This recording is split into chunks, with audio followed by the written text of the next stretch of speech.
We're going to talk about Coliform steel design. We're going to explore the latest developments, and let me maybe put some boundaries around that. Essentially, what we're going to focus on is the 2018 IBC and what particular Coliform steel references are contained in that particular document. Obviously, in the time we've got this afternoon, we can't go into great detail. So my hope is I can at least give you an overview of what is now in the 2018 IBC. Some of the changes, some of them no changes. So we'll kind of talk through that as we move through the webinar this afternoon. Again, this is co-sponsored, if you will, or in cooperation with CFSEI, the Coliform Steel Engineers Group, and then the WeWin Center for Coliform Steel Structures on our campus. Let's first summarize the basic documents that we're going to find in the IBC. And maybe before we drop into that, let me give you a sense of how AISI operates under the standards development process.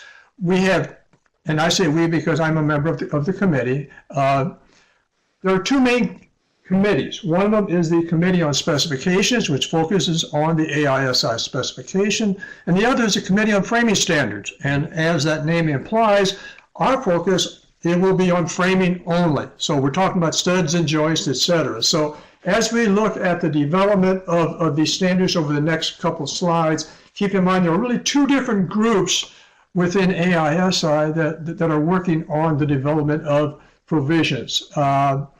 As we look at 2015, and the reason we're moving up into 2015 is because, again, we've got to have these documents presented to the ICC group for approval to meet the 2018 IBC. So in 2015, we finalized these documents here. First of all, we've got the AISI S240, North American Standard for Coliform Steel Structural Framing. You'll notice that we're talking about North American standards because these standards are applicable in Mexico, Canada, and the United States. So all three will be represented.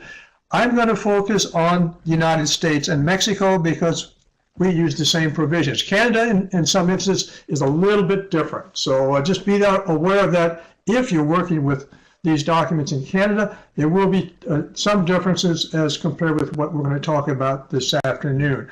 I also mentioned that AISI S240 is new. We'll come back in just a few minutes and talk about what do we mean by that, where did it come from.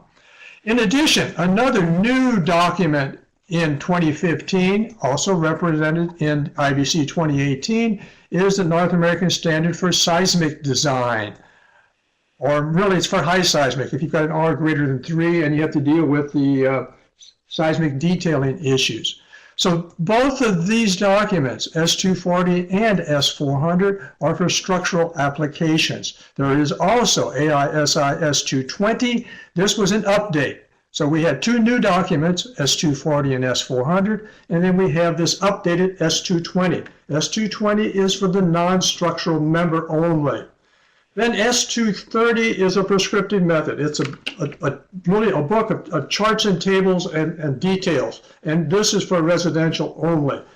As far as what we're going to focus on this afternoon, I'll give you an overview of S240, S400, and S220. Also in 2015, AISI developed two new test standards, AISI S915 and 916. Typically, when you see these test standards, they are developed focused on the application of how do we test cold-formed steel. And many of these test standards now are referenced within the specification or the standards as well. So they give us additional guidance on how to design cold-formed steel members.